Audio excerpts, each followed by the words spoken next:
On va parler des personnages qui ont 20 ans et qui souffrent d'avoir 20 ans. Qu'est-ce que nous fait chier à lire, toi?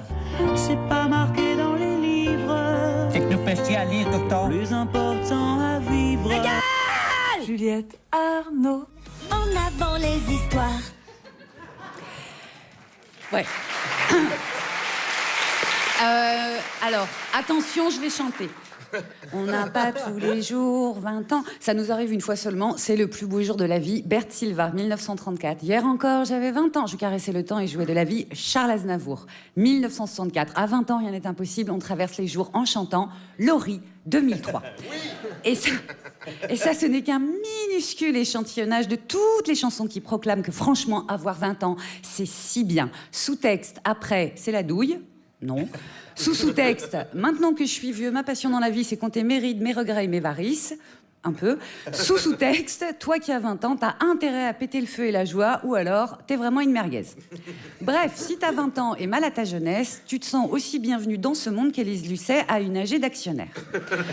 Pour autant, subsistent des personnages fictionnels vingtenaires qui ne pètent ni le feu ni la joie et qui l'expriment. Bon, déjà, il y a ce début de roman dont on a parlé un petit peu la semaine dernière, qui s'appelle Aden Arabi. L'auteur a 25 ans quand il l'écrit. Il s'appelle Paul Nizan. Ça fait « J'avais 20 ans ».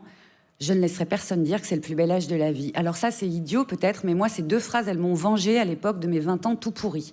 Je vous recommande d'autant plus ce livre qu'ensuite, après ces deux phrases, vient une charge radicale dans un style absolument merveilleux contre le monde des adultes. Pour Paul Nizan, le monde des adultes, c'est le capitalisme et la colonisation. Il est bien placé pour l'observer. Il est à Aden, donc, qui à l'époque est sous protectorat britannique. Coucou, le pétrole.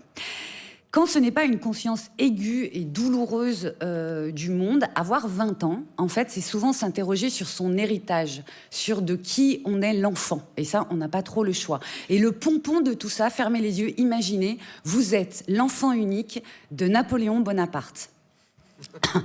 Vous êtes le fils de l'aigle, sauf qu'à l'époque où vous avez 20 ans, il est mort, et on vous surnomme l'aiglon, et vous vivez en Autriche, chez les ennemis de feu votre père, mais en même temps, c'est la famille de votre mère. Pas cool.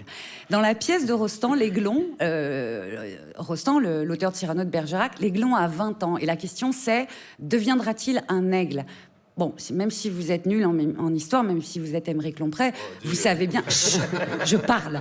Vous savez bien que Napoléon II, il n'y eut pas. Alors, Rostand nous propose un aiglon de 20 ans avant sa mort, aussi blond que son père était brun, mince et gracieux, qui essaye de laisser pousser ses ailes, qui fait semblant qu'il n'est pas atteint de tuberculose et qui, même dans un élan d'enthousiasme, s'écrie « Ah mon Dieu, que c'est beau d'avoir 20 ans et d'être fils de Napoléon Ier. Ce n'est pas vrai que je suis faible et que je tousse. Je suis jeune et je n'ai plus peur. » Bah si, mon minou, t'as 20 ans, t'as peur et tu tousses.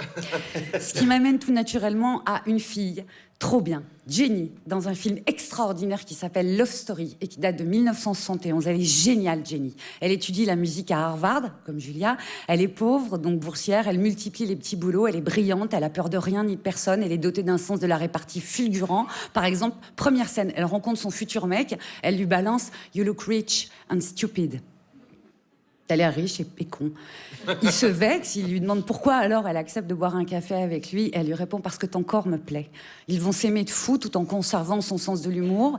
Il va réussir à maîtriser, lui, son impulsivité. Sauf que le film commence avec la voix off de l'amoureux qui dit « Que dire d'une fille de 25 ans qui vient de mourir?